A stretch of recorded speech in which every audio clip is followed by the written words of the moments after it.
la oposición en general dice palabras más, palabras menos que su iniciativa, así lo dijeron, es un peligro para México y que se van a fregar, diciéndolo con otras palabras, a Morena. Algo así como Palenque, ¿no? Algo así. ¿Qué opina de estas expresiones, presidente? Cuando no hay una ideología, cuando no hay principios, cuando no hay una doctrina,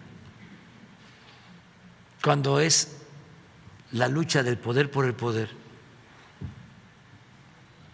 cuando lo que domina es el pragmatismo ramplón, pues se desfigura todo. Eso es una situación lamentable. Ojalá y reflexionaron más sobre sus conductas, que revisen la historia de sus partidos. En el caso del PRI, ¿por qué surge?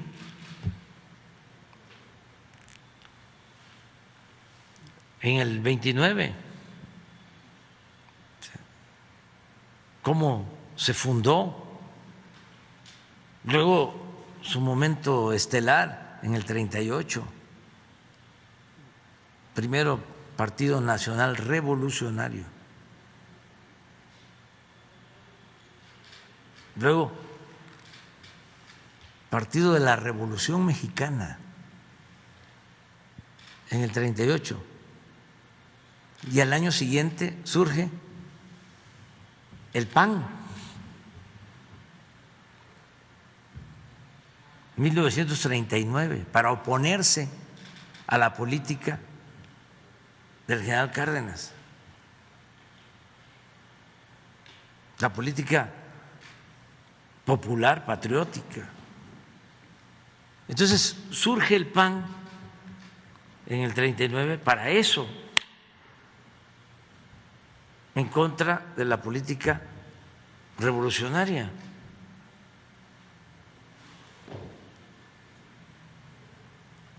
Pero aún siendo un partido conservador, quienes lo fundan pues eran personas que tenían una doctrina.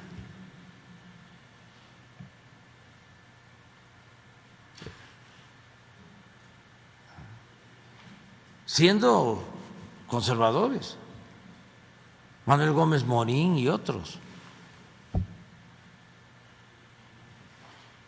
Luego el PRI se transforma en Partido Revolucionario Institucional, 1946, empieza a cambiar, pero todavía no abandona su origen revolucionario. Y cuando hablo de revolución, ¿a qué me refiero?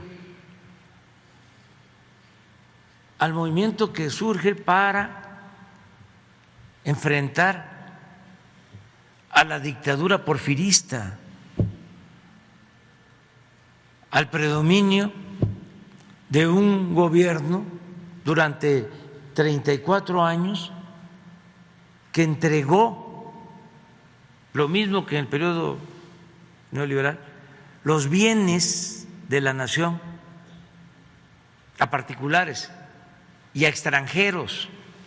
Por eso fue la revolución, porque no había libertades, porque no había democracia, porque había esclavitud y porque un grupo dominaba a México. eran los dueños de las tierras, de los grandes latifundios,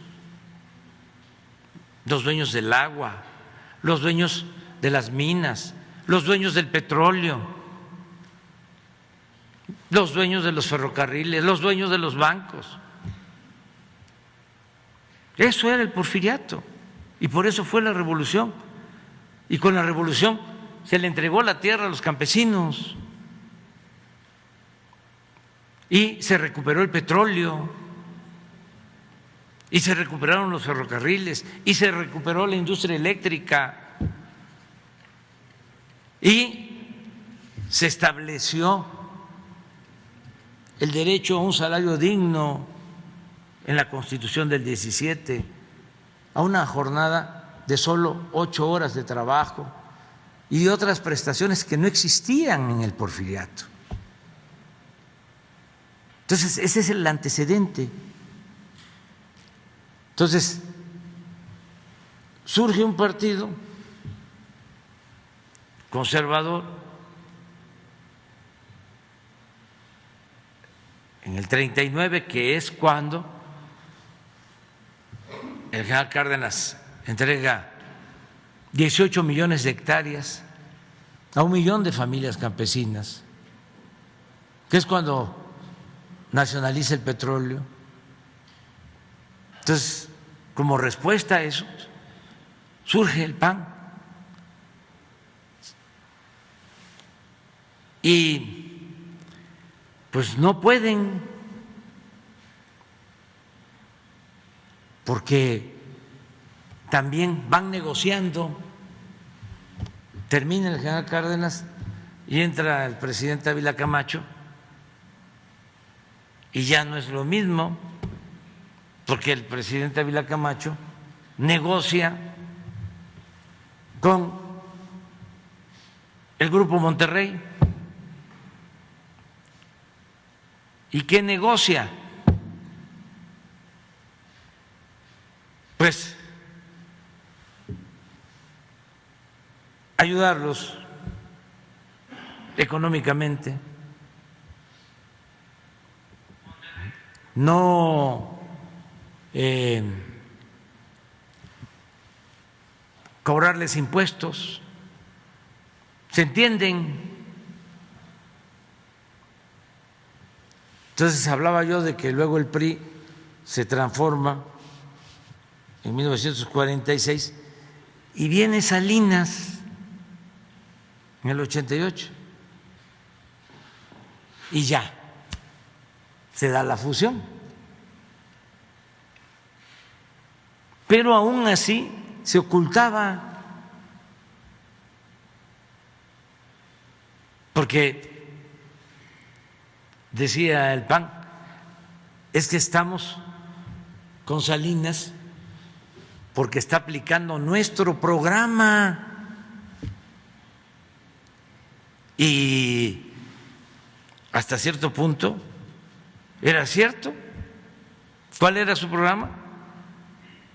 Regresar los bienes de la nación, los bienes que había entregado el movimiento revolucionario al pueblo, a particulares. Por eso neoliberalismo es neoporfirismo. Es una política que ya se aplicó y se volvió a imponer 36 años.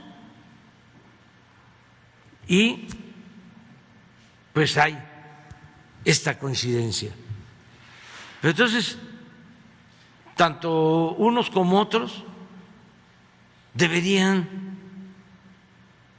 de hacer un análisis crítico, porque imagínense si resucitara el general Cárdenas o Adolfo López Mateos o el mismo Manuel Gómez Morín, viendo que son uno solo, y por eso qué bueno que logramos con la participación de millones de mexicanos construir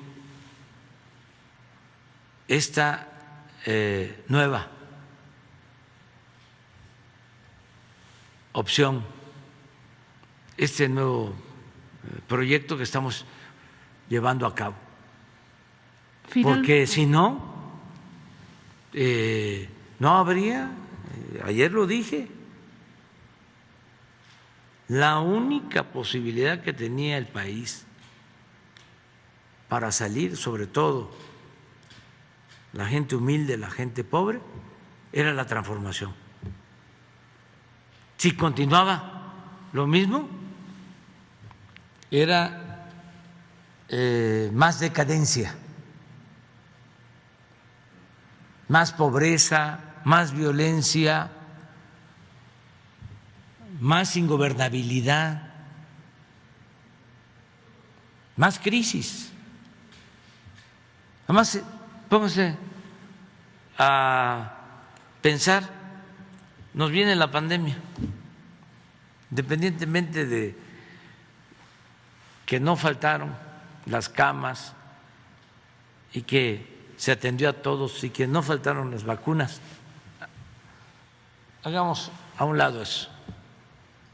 Vamos a aceptar, como dicen los abogados, sin conceder, de que ellos hubiesen hecho lo mismo que nosotros.